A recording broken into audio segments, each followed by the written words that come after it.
What's up, everybody? Wait for that to stop. All right, today is my first video of South America and Peru and the preparation for that trip. There's a lot of ways that I can prepare for a trip like this. One of the challenges is that I don't know how long I'm going to be gone. I don't know where I'm going to be going.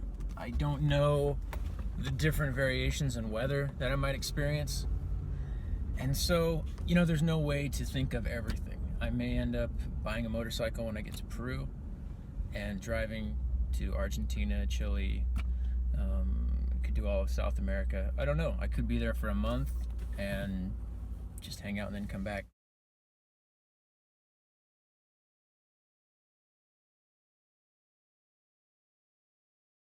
I could meet somebody in Peru who's saying, hey, we're, a couple of us are going to Thailand next. Do you want to go? The answer would be yes.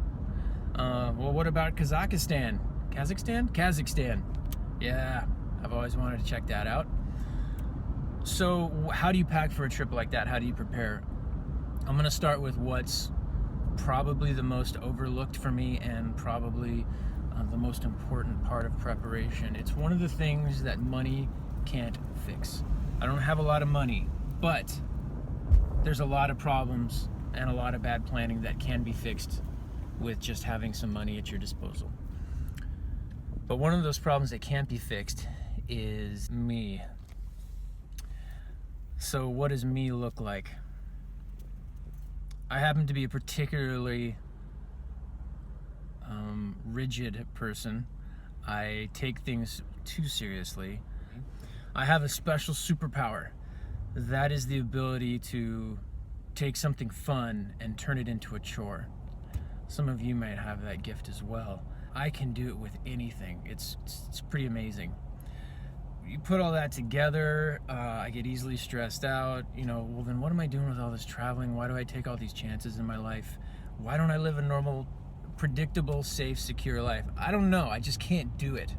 Because there's something in me that is more compelling than my challenges, and my shortcomings that just won't allow me to settle in.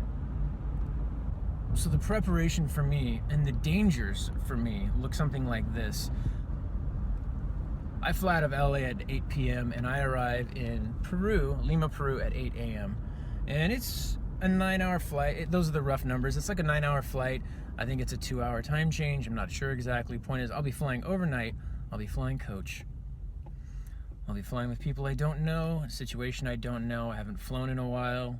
Am I going to get some sleep on that overnight flight? I don't know. What am I going to be like when I get to Peru? Am I going to be airsick? Because I do get motion sick sometimes. If I took a Dramamine, will I have slept or will I have just stayed awake being completely exhausted? So you put all that together, a new place, I'm alone. Suddenly, I'm confronted by a customs agent who had a bad night too. And he's decided that I'm the guy that he's going to take it out on.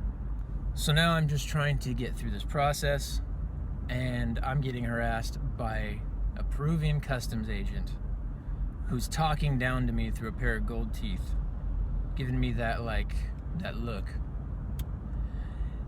And suddenly I decide that the Lima International Airport is the place I'm going to make my last stand. And that might sound like a ridiculous scenario to a lot of you who would say, what are you even talking about? What would you even consider doing? That's so ridiculous. You don't make decisions like that. People don't do things like that. I wouldn't put it past me to lose my temper, to make things worse for myself, just out of principle alone, just to prove to somebody that I am not the person to be walking on. It doesn't matter what I purchased or how well I planned a trip if I end up in a Peruvian prison because I lost my temper. And so preparation, what does preparation look like for me? Number one, start now. Wake up in the morning and I say to myself, today is not going to go exactly how you expect it to. Don't plan things so tightly that if one thing is late or wrong, that everything else falls apart. That's a recipe for disaster and stress and losing my temper and all of that stuff. So I wake up and I say, okay, things aren't going to go exactly how I want them to. But if I'm open to it, if I'm flexible, things that seem like bad things can turn into good things. And opportunities can arise. And you can meet people that you weren't going to otherwise meet. So no, it won't go exactly how I expect it. But I'm also not expecting it to go badly. Because it can go really well. The second thing is practicing gratitude. That's a big challenge for me because when I'm planning for a trip like this, one of my tendencies is to look at everything as a problem to solve and multiple problems to solve in a given period of time. And so there's the multitasking, problem solving, project management aspect of something like this. I've got my own corporation. What do I do with that? How am I preparing for next tax season when I might not be here? What if I'm in Nepal in April? That's a possibility. How can I get those things in order? Do I have the right gear?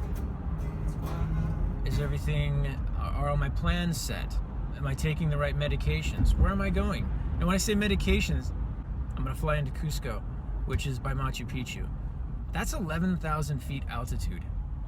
You have to be aware of that. Like, people get altitude sickness. Do I really want to deal with that? I don't think so. So that's one of those things. Okay, well, what about vaccines? There's a lot of things to prepare for that turn me into a problem-solving machine instead of a person having an experience, instead of a person that's excited to be going on a journey of some kind. So I wake up, I gotta tell myself things aren't gonna go exactly how I expect them to. Number 2, practice gratitude. What am I happy about? What am I thankful for? Get that perspective back. Third thing, do a lot of deep breathing. Recognize when the breath is getting short and the chest is getting tight, and take a minute, because none of this is gonna work if I'm not enjoying the journey. Isn't that what this is about? Isn't that why I've chosen a lifestyle that is, I guess, unconventional? Because there's something I want out of life that's more than what I was receiving when I was in that lifestyle. So that's some of the most important preparation part for me. What's up, everybody? I kind of just got out of bed and it's pretty much 3:30 in the afternoon. Sleep schedule's not great. I get stressed out with all this shit that's going on and with planning and stuff like that, and it makes for a bad sleep schedule. I'll go to bed at 3, I'll wake up at 6 or 7, lay there, panic a little bit, have some anxiety, maybe fall asleep again around 10, sleep till 1 o'clock, 2 o'clock, something like that. Not well.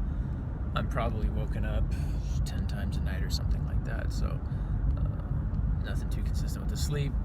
Then I can't think clearly. It's kind of a downward spiral. But one of the good things is, from video 1, you'll know that I'm trying to manage my expectations, so I don't really expect to sleep well. I try to. Something that's been on my mind today is, there's a lot of evidence that suggests that the more decisions you have to make in a given day, the less willpower you have in your life, especially at the end of that day. When I'm doing something like what I'm doing right now, every decision is custom. Every decision takes the consideration of many other decisions that have to be made. Like right now, I'm on my way to the gym. Well, what I forgot to do is, on the way to the gym, I'm supposed to be at the bank picking up my Peruvian money. And then I was gonna go to the gym, which I have a spare change of clothes, because then I'm gonna go someplace else that's not really gym attire type of place. Planning a day like that, those are things you don't have to do when you have a routine and you wake up and you know it's for breakfast and you know it's for lunch and you know where you're going to work and you know when you're punching out. Like, those things can be really helpful. Like, all these custom decisions that I have to make all day, they wear me out pretty bad when it comes to having willpower and self-control to do other things like eat healthy, treat people well when I don't want to, or be patient. Definitely dealing with anxiety. Can't seem to control my thoughts. I don't have control of myself at this point in my life. I have control over my actions to a certain degree, but if I push too hard, I'll lose control over those too. That's a weird place to be because I'm someone who's always believed in absolute responsibility for one's self. You know, when you say it out loud, that sounds a bit rigid and it sounds kind of militaristic. It doesn't leave a lot of room for grace. But there is room. Like, I can be gracious toward myself and also take full responsibility for my actions. This dickhead, you're right in the middle. So that's the kind of stuff that gets me on a given day. Like, fucking idiots. I forget that, like, they're not on my schedule. So that's what my day's like. That's a lot of that.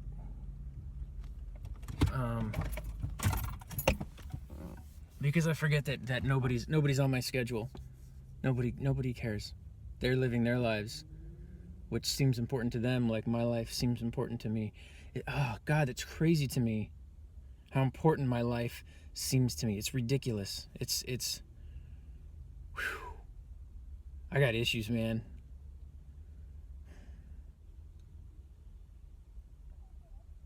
I used to spend my life serving others. That was what my 20s were like, especially my early mid-20s, my mid-20s, whatever. But it was definitely a whole season of life. And so I'm just looking at some dude with his pants around his legs, just ass hanging out.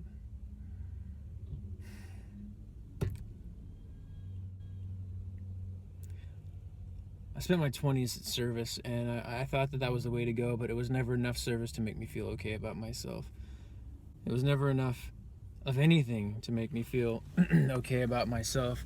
There was never enough church, and believe me, I was doing a lot of fucking church.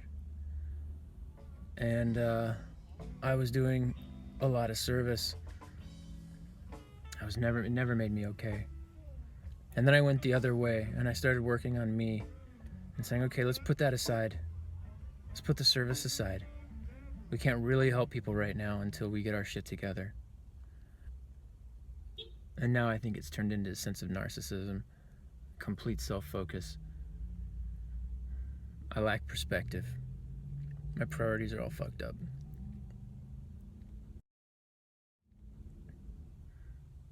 But hey, let's go travel the world and see what happens.